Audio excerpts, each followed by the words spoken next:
I grew up in Lagos, Nigeria. I came from a close-knitted family, even though I came from a poor family. But they gave me education with the instruction that this is the tool that will help me to dig my way out of poverty and ignorance. I came without a dime in my pocket. All I had was big dreams, determination to succeed, and the resilience. So coming from another country gave me that insight to be able to understand and deal with people from different backgrounds. I was walking into Kroger to pick up a prescription for my mom. Upon approaching the pharmacy, I slipped and fell in some liquid. I went to see my regular doctor, and that is when I knew that there was more going on from that fall. I then called Mr. Olawale, talked to him and let him know what was going on. I could just say that he's very professional and knowledgeable about what he does. He's very passionate about what he does, and he cares about his clients. I felt like I was a part of the Olawale family. The goal is to make sure that our clients will leave feeling that someone gets them, knowing that someone was able to be the voice for them. We needed an attorney because we needed somebody who understood the relationship between our case and the law. We had been through 4 different lawyers. We were very desperate. We knew from what we had heard that Emmanuel Olawale was the man, who could take us through that experience and see us through and give us the kind of outcome we were looking for. For him, your case is personal. He gave us hope. He gave us encouragement, and we knew that we had found the right man that would see us through. Just know that when you're coming through the door, you're coming in through a place where you will be accepted and welcome as family, where you'll be seen as a person. At the Olawale Law Firm, we get you. We understand you. Trust us.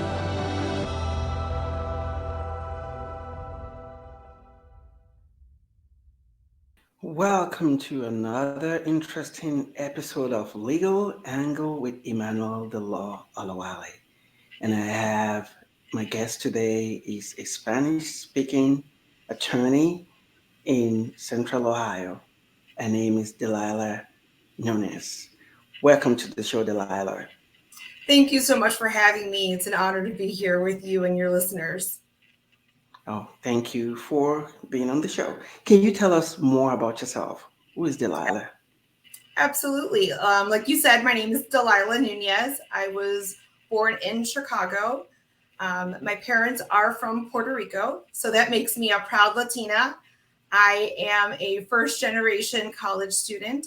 I attended Ohio University, where I obtained a bachelor in legal communications, a minor in Spanish, and a certificate in real estate. After college, I went on to law school to Capital University, where I got a JD that focused on alternative dispute resolution and family law. I've been practicing now for about 13 years, and I recently started my own practice where I specialize in family law and juvenile law. I'm also a certified mediator and a guardian ad litem. Wow. 13 years of practice, and you not only practice family law, you're a guardian ad litem, you're a mediator, and I've also seen you testify before the Ohio House. Okay, we're gonna get there in a minute. What was it like for you growing up in Chicago? So I am an only child to parents that never went on for higher education. My dad was a blue collar worker. My mom was a stay-at-home parent. And for them, they felt that education was imperative and it was, a pathway for opportunity. So my parents worked very hard to send me to private school in Chicago. We lived in a tougher neighborhood, and they always put emphasis on education. And so when I turned 13, they kind of felt they were at a crossroad where they didn't know how, the challenges that they would be faced with raising a teen in a tough neighborhood. And so they made a bold choice and decided that, we should move. And so we moved to Toledo, Ohio, of all places. And I started my high school career there. And it was interesting because, back in Chicago, I was used to being in a classroom full of minorities. And then when I moved to Toledo, I was the only minority in my classroom. But, I looked at it as an opportunity to learn, just because the students in my classroom didn't look like me, didn't mean that they didn't have, their own story and their own journey. And I took time to try to, make friends and kind of, learn what it's like to come and to be the new kid on the block. And so from that, I think I've learned how to get accustomed to being in uncomfortable situations and to kind of still having the courage to speak up and to talk and to make your presence known. And I think that that's a valuable skill. Wow, that's interesting. And what was that transition like for you? Having lived 13 years of your early life in Chicago, you're used to the environment, you made friends, and then you have to be uprooted to a new environment. Now you have to make new friends. And you're so far away from your old ones. Mm-hmm. What was that like? And, and that's a time where, we didn't have Facebook and FaceTime and all that. So I couldn't, just FaceTime my friends or go on their Instagram. So, I was the old school way. I was actually writing letters and sending them to my friends at that time. And so I knew that I had to build up my own sense of community within my school. I attended a small private high school. My graduating class had 80 people in it. And, I went from, being in grade school and being, popular and whatnot, and then going and kind of starting all over. And, it was very difficult. But like I said, I took it as an opportunity. My parents really encouraged me to, again, get out of my comfort zone and to make connections with people and to not just see it as, oh my gosh, I can't do this, or I'm not going to take time to, start fresh, but, create a new experience. And so I had a wonderful, time in Toledo. I was only there for 4 years because then I ended up going to OU for college, but it really, shaped me and like I said, gave me an opportunity to get that experience at such a young age of doing something that you're not accustomed to. I think a lot of us, we fall into this trap of a routine and just doing things, within a certain box, but sometimes you got to push yourself, and that's where the real growth happens. Sometimes you've got to push yourself. That's when the real growth happens. And then you started growing. Are you still in touch with some of the people you left behind in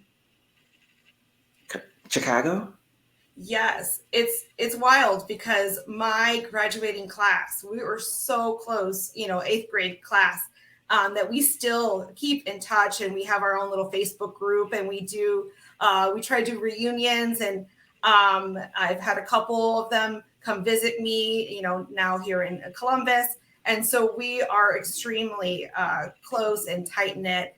So I still have kind of that foundation and that community. And of course, I also go back to Chicago, and I have family that's still there as well. Yeah, wow.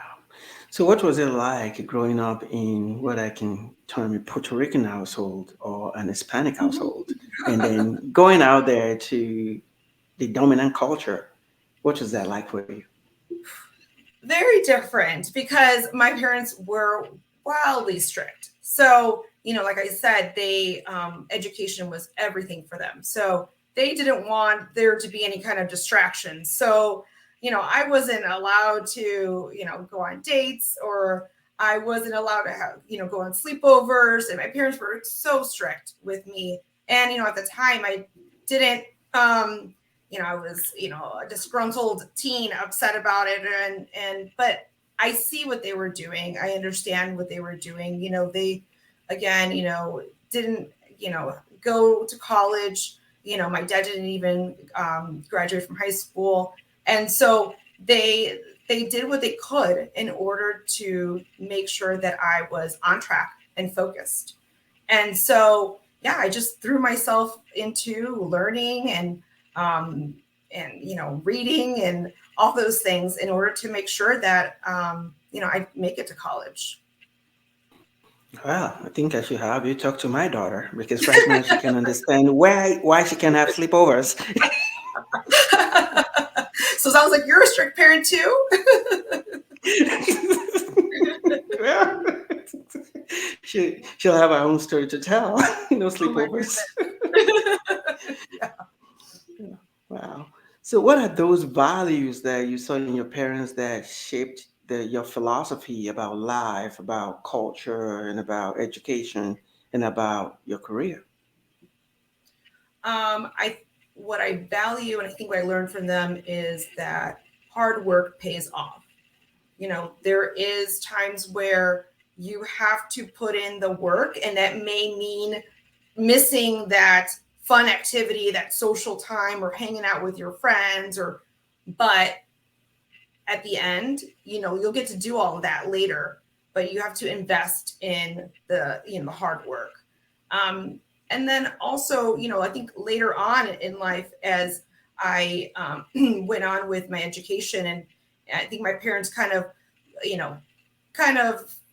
took a big deep breath and were like, okay, she's on the right path. And then I think from them I learned the importance of kind of carpe diem and doing everything you can to enjoy life, and traveling and spending time with family. And so I feel like I really got a good kind of 360 view from them, and I'm really thankful for that. Hmm. There's no substitute for hard work. Yes. And you mentioned that you're a first generation college graduate. You know, um, did you have a choice about going to college? Did they even give you that choice? No, they didn't. They were like, it's so important, school, school, school. And, I remember my parents were always like, you need to become a doctor or a lawyer to be successful.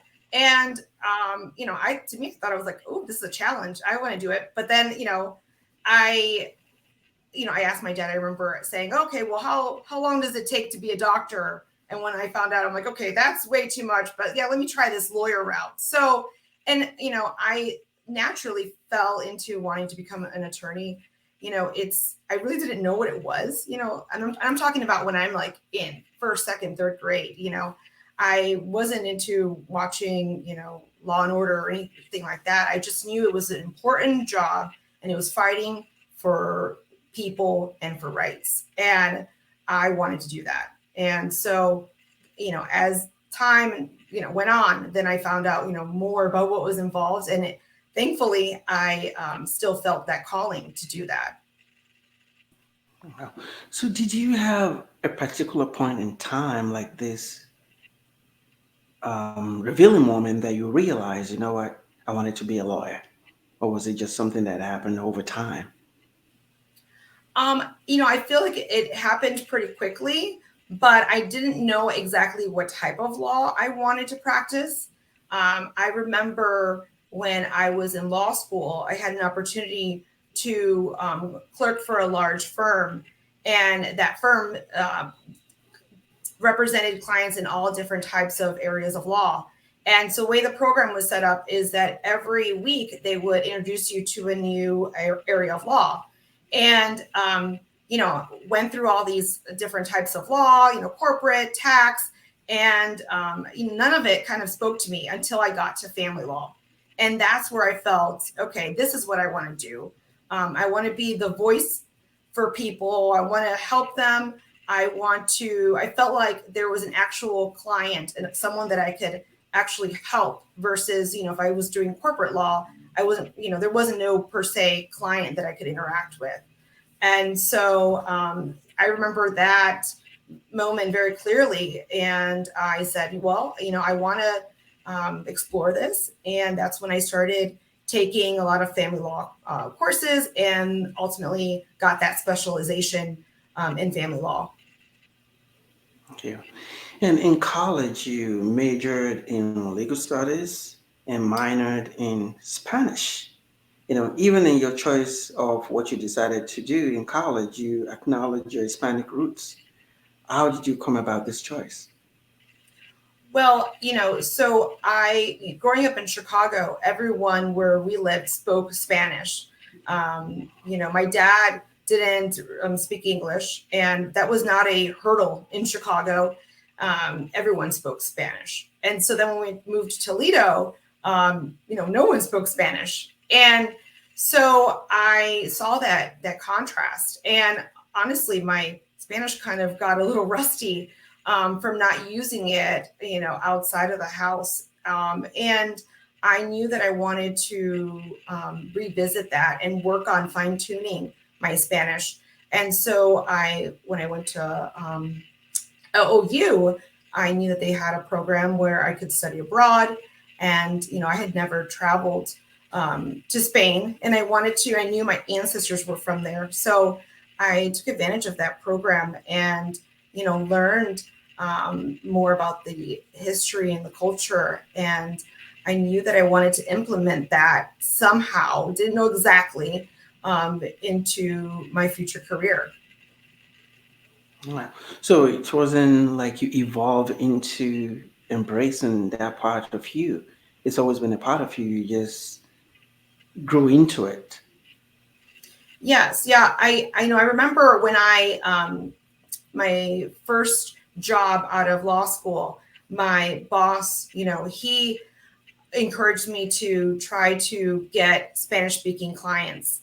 And I told him, I'm a little bit nervous about it because, yes, I, grew up speaking Spanish, and I, got a minor in Spanish in college, but I don't know the legal terms in Spanish.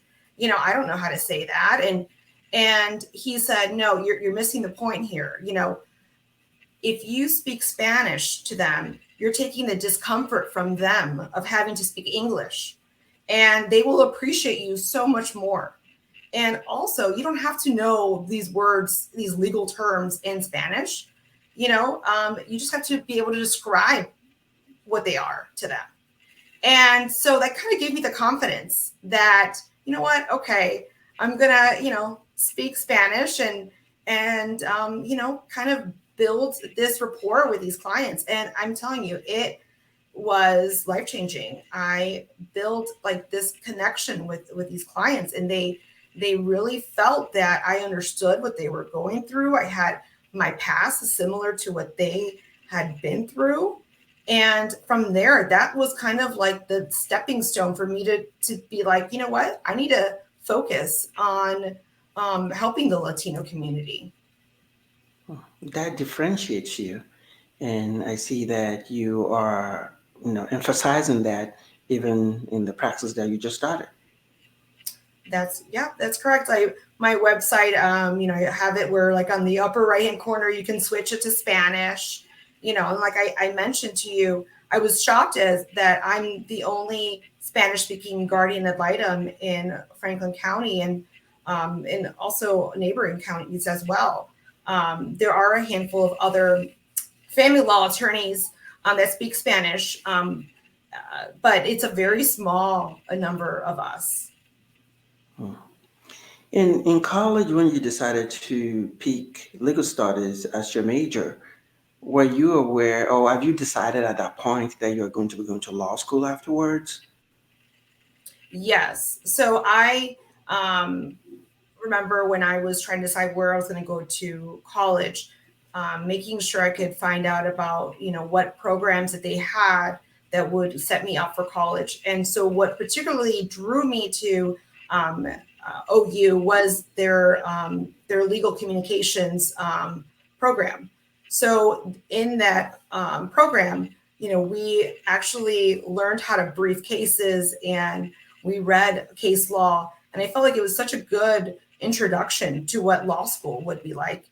And so I remember, starting law school and kind of been like, oh, I already read that case, and I already know how to brief a case. So it kind of gave me the kind of this advantage. So I already knew kind of my end goal was, again, to be a lawyer. Didn't know at that time what type, and I knew there were certain steps I had to take to get there. And so that was kind of my journey. Wow, and you accomplished that dream, and then you became an attorney. And what was your first job out of law school like? So after law school, I wasn't quite sure what I wanted to do. I was thinking about, you know what, maybe this is a good time for me to sign up and for a bar and in a different state. So I decided I was going to sign up for the California bar.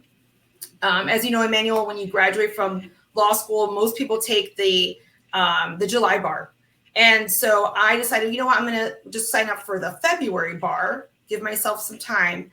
I'll work in Columbus, and then I registered for the California bar in February. And so during that period of time, I was working for an immigration firm. And there I was kind of questioning, gosh, should I really move to California, or should I stay here? And as time, got closer, I decided I was kind of having cold feet, and my inner voice was telling me, this might not be the right thing. And thankfully I listened to that voice, and I had already signed a lease in San Diego, and I put my apartment on Craigslist, and within 24 hours, someone responded, and it was someone who coincidentally lived down the road from me in Columbus. I was shocked when I got the email. It was an osu.edu email. And, later that day, I met her and signed up the lease. And I think that was a good decision, because in California, I would have been, one of many Spanish-speaking attorneys. I mean, it's a saturated market. And so instead, I chose to stay here and, like you said, differentiate myself and to help a community that didn't really have, someone that, has similar experiences to them. Ohio has over 500,000 Hispanics, and that number just keeps rising. And so I just thought this would be a good, niche for me. And I'm just thrilled that I made that decision. And again, listen to that inner voice that I think sometimes we often ignore or we don't want to listen to, but sometimes you gotta listen. Yeah, we need you more here in Ohio. It's better to be a big fish in a small pond than a big fish in a big pond. And you found your Exactly. calling here in Ohio. And while in law school, that's when you decided that you're going to focus on family law, because that shows from the kind of courses you took in law school. What is it about family law that attracted you, that you knew that, you know what, this is going to be my calling?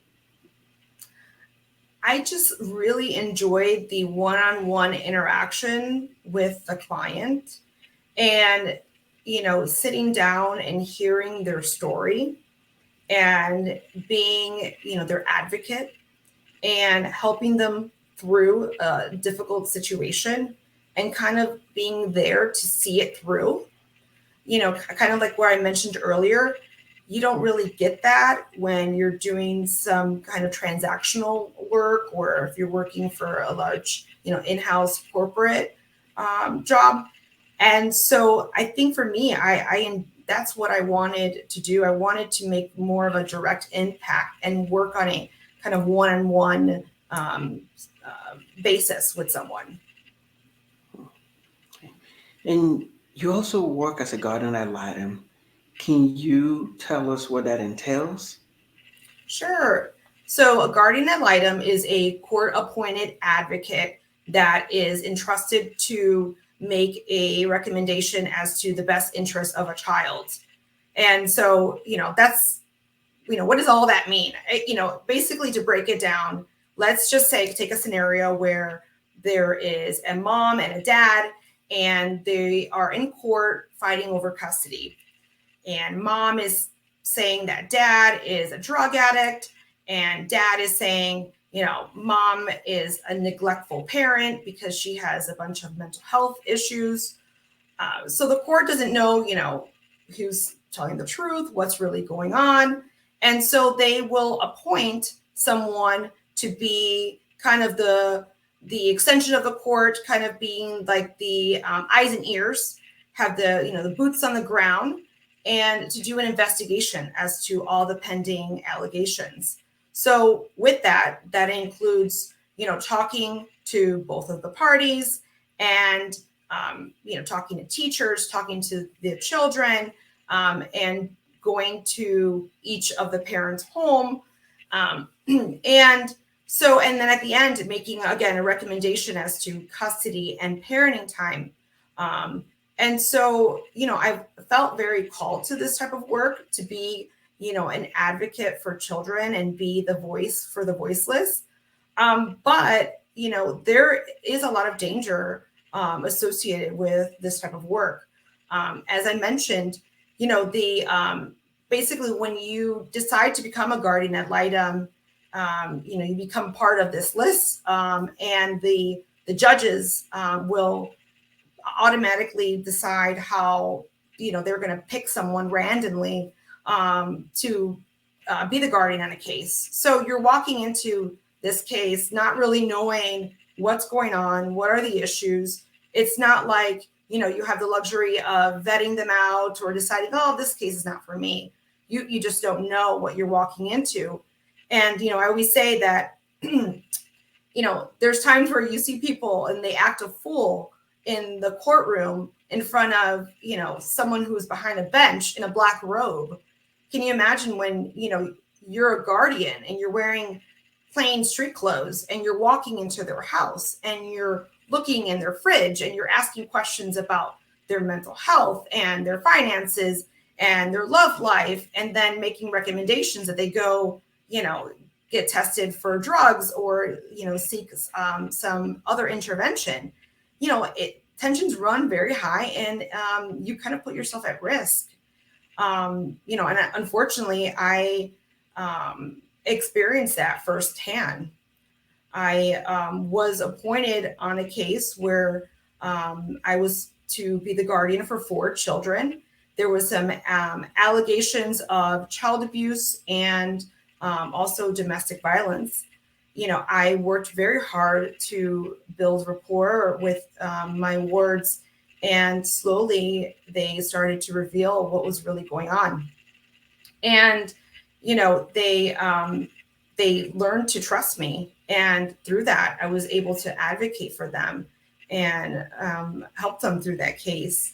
And ultimately, the court found that it was not appropriate for one of their parents to have any parental rights. And, little did I know that through that journey, one of the children, who was 10 at the time, she was journaling her experience and all the abuse and her experience of, meeting me and that whole process. And she then, fast forward, after the case 2 years later, decided to publish her journal, and, thanking, the system for having, this guardian ad litem in place to advocate for her and her siblings. Wow. How did you feel, knowing that you made a big difference, a huge difference in the life of that girl? I mean, I was beyond moved. It affirmed that for me, that this is something that I was called to do and I wanted to continue doing. I later, so like I mentioned, she ended up publishing her book. And she published the book at the end of 2020. So this is the time, where COVID, stay at home, and there was some buzz that got around about the book. And ultimately, the other parent found out about it. And unfortunately, I then it was exposed to kind of retaliation from that parent. There was I was put in a very dangerous situation where I was being harassed. I was subject to stalking. And I had to seek court intervention. And, based upon advice from local law enforcement, I was advised to leave my home for a period of time. And I did. And that was very scary. And, during my time away, I actually got a phone call from State Rep Adam Miller. And he had heard about my experience and about the book. And he, said, this is not right. How can we expect these people to go into people's homes and, make this determination for the court and not protect them? And so I agreed, and I said, yeah, no, what can we do? How can we change this? And we ended up talking it through, and I found there was already in place, legislation protecting judges. So I proposed that, why don't we expand that and also protect our guardians? And so that's where the birth of House Bill 226 came about. And as you mentioned, I was fortunate enough to be asked to testify on behalf of the bill. And the bill has passed the House, and right now it is before the Senate with hopes that it will become law, hopefully before the end of the year. Wow, you use your pain, you turned it into, use the pressure of your pain to find purpose. And that is really bold of you. And how did you feel during that period where you have to leave your home, at least flee for your own safety? What was that like? Oh my gosh, I wouldn't wish it upon anyone. It was horrible. It was, I remember it was actually the day before Thanksgiving, and I had all these groceries and I was ready to host Thanksgiving. And I, had to leave. And it was so hard to be away from, my family and all that. But, again, it was for safety purposes. And, through my story, I found out that I wasn't alone. There are other guardians that have experienced similar things. And I'm always shocked to always hear even news stories. And, I think that it's like I mentioned that sometimes litigants, they forget that, we are just doing our job and we're just trying to help the court. But when you have, people that are addicted to drugs and have mental health issues, you're really putting yourself at risk, especially when you're, on their turf, and it kind of blurs the line for them and they don't see that. And they will lash out. They feel like, hey, I have nothing to lose. I'm going to, try and intimidate this person. I've also, felt that sometimes people will engage in these types of tactics in order to bully a guardian off of a case in hopes of kind of, maybe getting another guardian to maybe they could sway in their favor. And so I felt that it's really important to, have thick skin as a guardian and not let, parties kind of kick you off the case or whatnot. But it's not for everyone.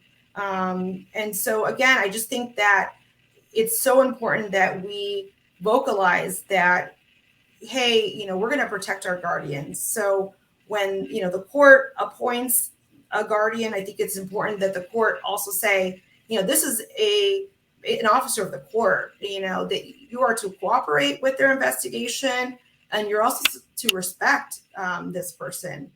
And so that's what my hope is at the end, that will come from the passage of the bill. Yes. Because the question is, who guards the guardian? Because in most cases, especially parents, they see the guardian ad litem as disposable. Okay, like I said, you go into their homes, you do your investigation, you talk to the children, and having worked as a guardian ad litem myself, sometimes they don't realize that when you're being manipulated. Mm-hmm. And what was it like for you having to do all that, going into people's homes and having to go to their children's school even when they don't want you to? How do you manage that stress of the job? Yeah, no, that's a great question. It's difficult. It's very difficult.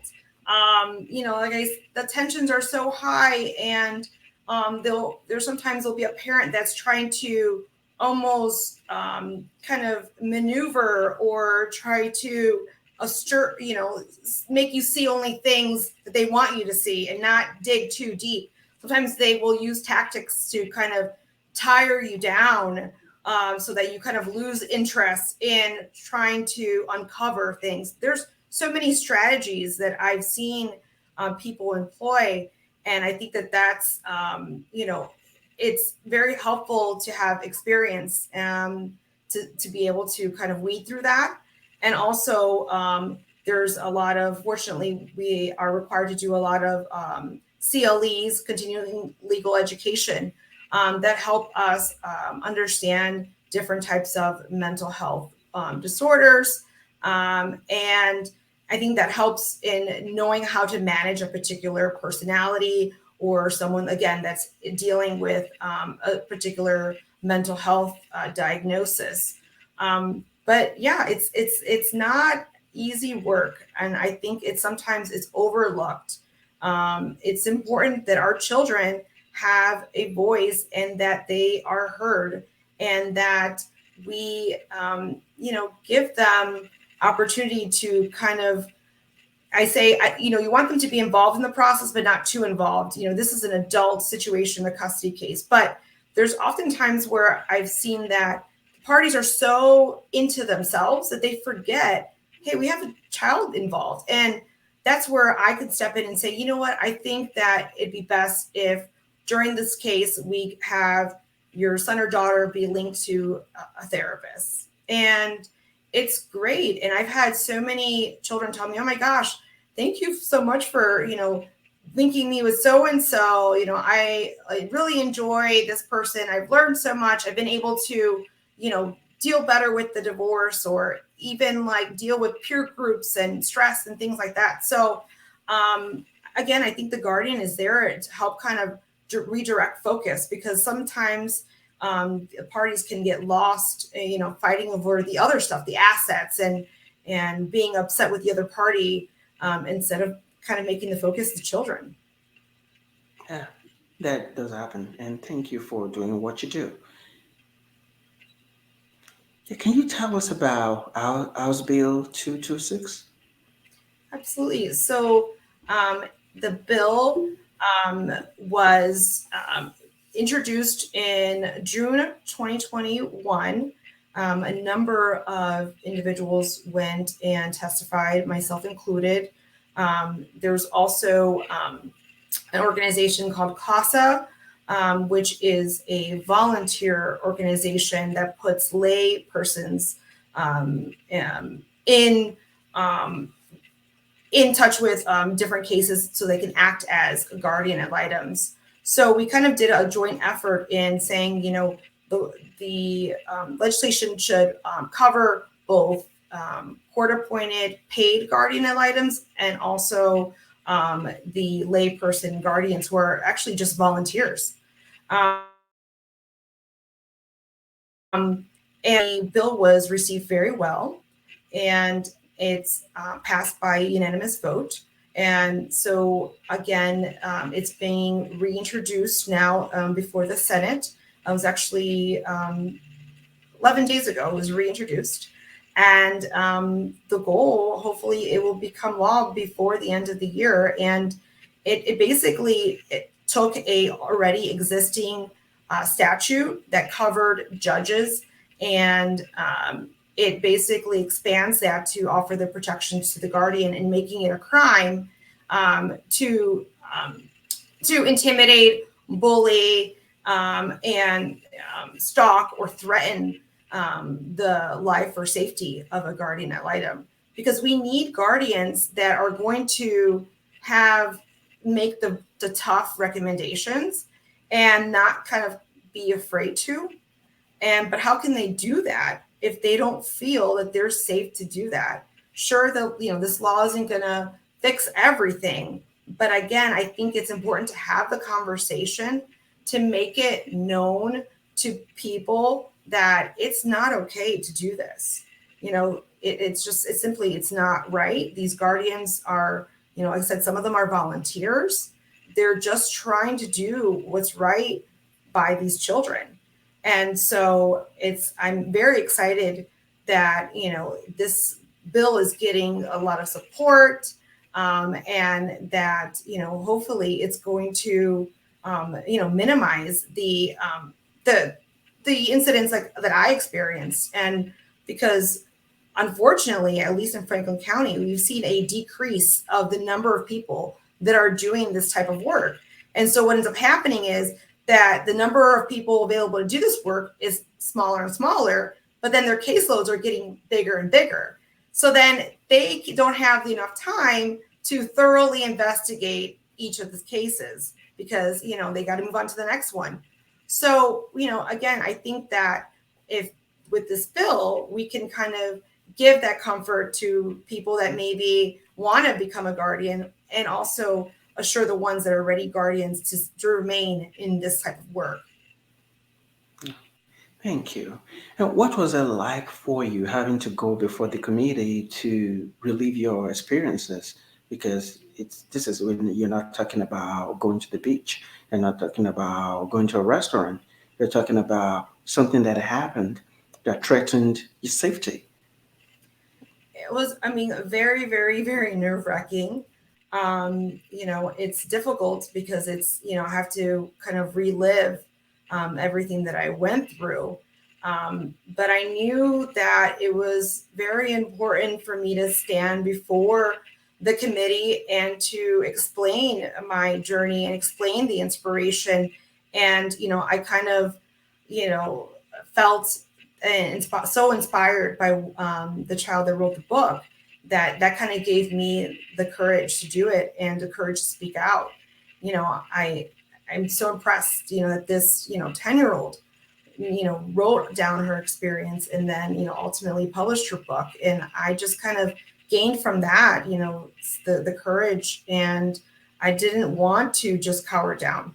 And it was, a great experience. And I recently spoke to Representative Miller's office, and they are likely going to have me come back to testify before the Senate. So I look forward to doing that here soon as well. Oh, man, thank you. And I love the fact that you mentioned that you got your courage from your word. So even the garden itself can be guarded by the word. And you're open to learning even from the people you're advocating for. That's the irony, So, she started this hashtag, hashtag be the voice. And, she says in her book and has always said, it's such an important thing to be the voice for the voiceless. And so that's where, I kind of dug deep and felt the courage to speak up and to advocate for this very important legislation. Now, when you mentioned that, being the voice of the voiceless, to some of the people listening to this or watching this, they might, let me just break it down. As a guardian ad litem, you are essentially the voice for those children because most of the time, hardly will the court bring the children to court to come and testify. That only happens only in small cases. And even in situations like that, it should be done in camera, meaning that it's going to be behind closed doors. So a custody case could go on for a year, two, or no matter how long it goes on, the judge may never get to meet those children. So essentially, you become their voice. Yep. Yep. And to put a face with the name.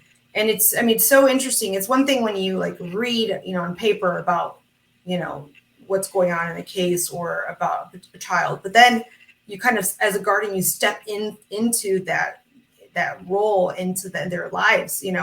I get so connected with my words. I end up, I like I said, I go to their homes. When I go there, I'm on the floor playing with them. I end up going to their schools and learning about their friends and their hobbies, and and talking to their teachers. So you really get a good flavor of what's going on, and you're like immersed in seeing things through their eyes.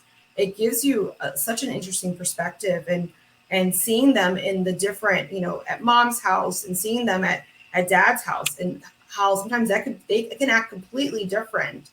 And that's why I always, when I do my investigations, I'll start at one parent's house, and I just build rapport. I don't talk about the case. I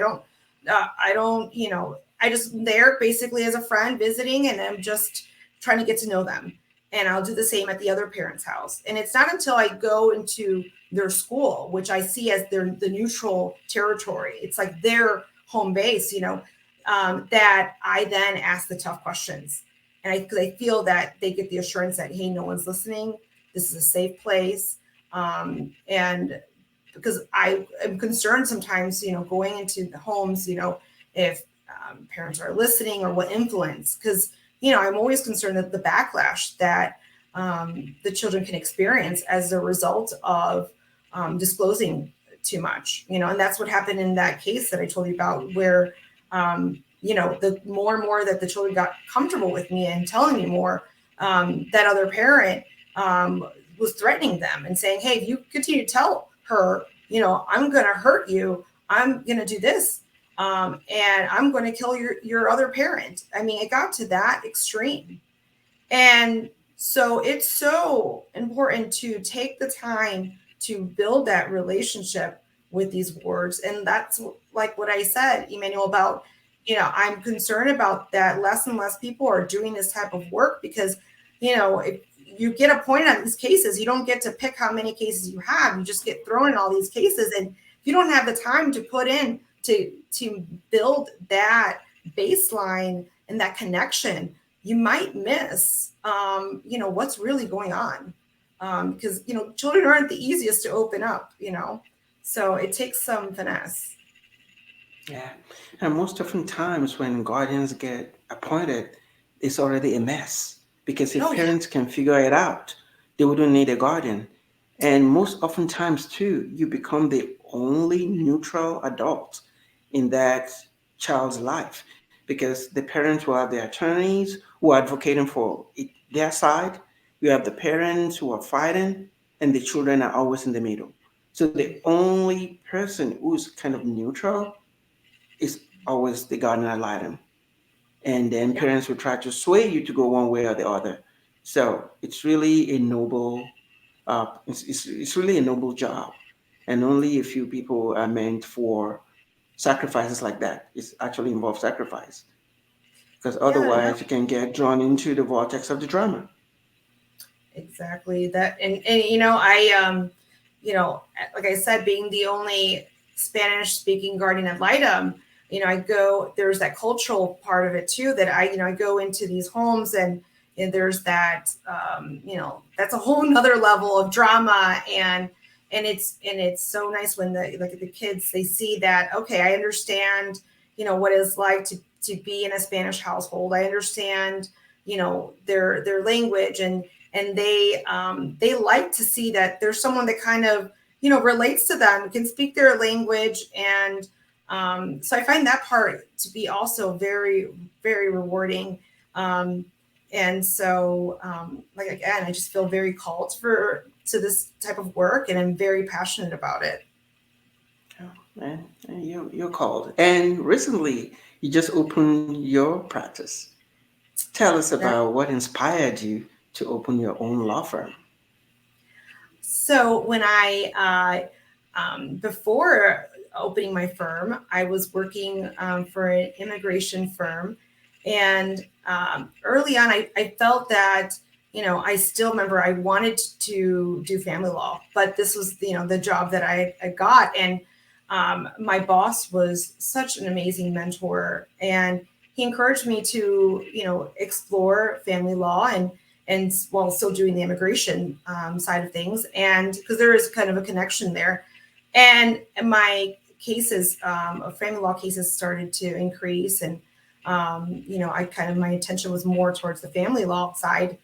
And he didn't practice family law. And so he was like, well, Delilah, I'm not sure how I can best support you in the sense of, guiding you and helping you with family law, because I don't know anything about it.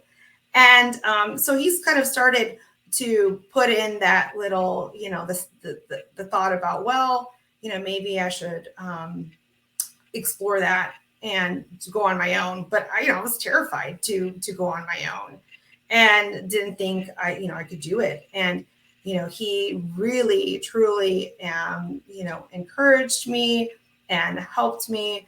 And he said, I may not practice family law, but I do know how to run and operate a firm. And so that's what, he taught me what to do, and establishing, my LLC and all of that. And so fast forward, yeah, like you mentioned, I just launched my firm, Delilah Nuñez Law, and it is a law firm that specializes in family law, so custody and divorce cases. It's been, a lot of work. It's been, doing so much from, like from the website to, to finding office space, all these things that you don't really learn in law school. But it's been, it's been a good learning experience, and I'm excited to, have my name, on something, and I'm proud of it. Wow, congratulations. And where is the location? Sure. So my law firm is on 1170 Old Henderson Road. So we are in Columbus, Ohio, on the corner of Henderson and Kenny. My suite is 109. And so it's just kind of near Upper Arlington area.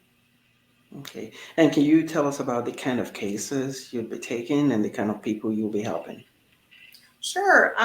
So I take on cases related to any divorce. So if you want to, anyone that's interested in filing for divorce, contested divorces.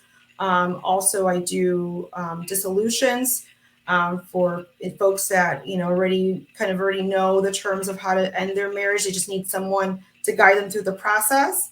I also help people with spousal support cases, child support modifications, establishing paternity, and modifying any current custody arrangements. I also represent a number of people that what I call relocation cases, where an individual wants to move outside of the county. And so it's a whole spectrum there.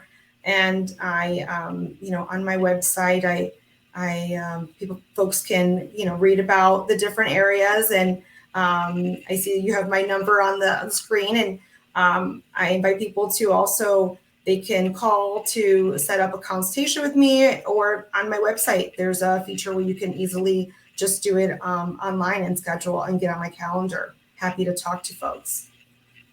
And what's the phone number for them to call?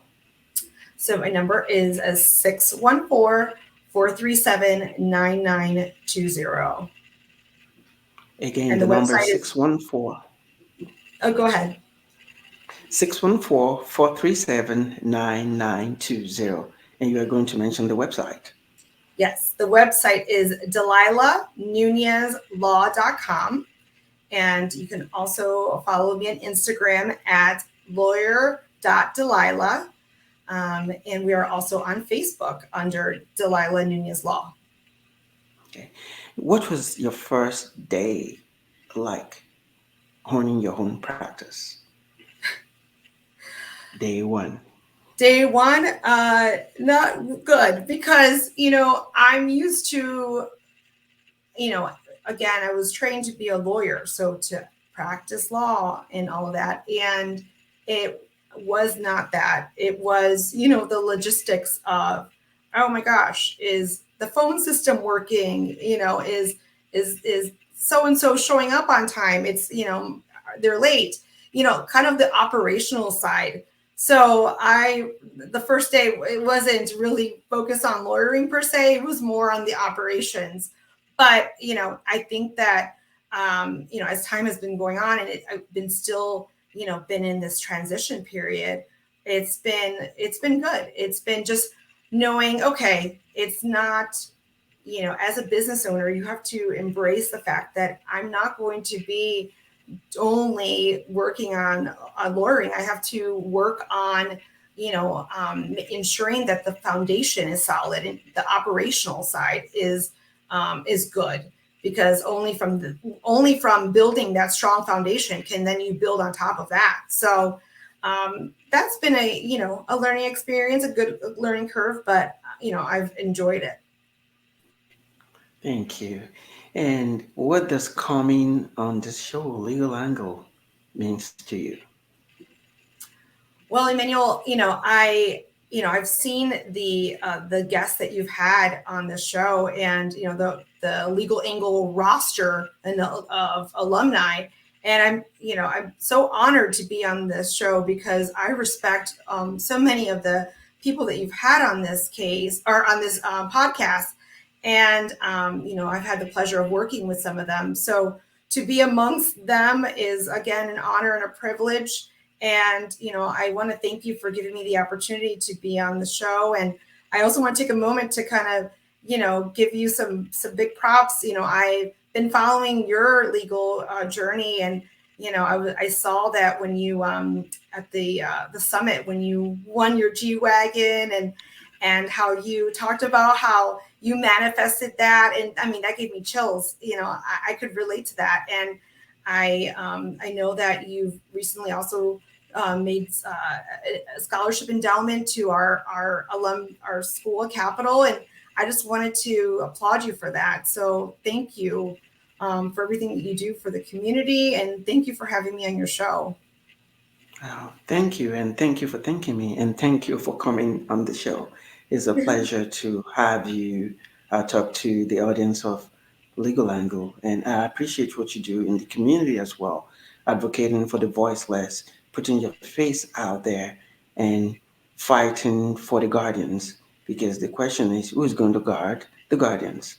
That's where you come in, and I wish you success as you start your own. Well, you've already started your practice. I wish you success. Thank you so much. Thank you. And for those of you watching us at home, on your tablet, on your computers, on the TV, or listening to this as an audio podcast, we thank you for your time. We appreciate the fact that you could be doing other things instead of watching or listening to us. So we appreciate your time. And until next time, don't forget to subscribe to our YouTube channel, follow us on Facebook and Instagram. And until next time, stay blessed. Bye for now.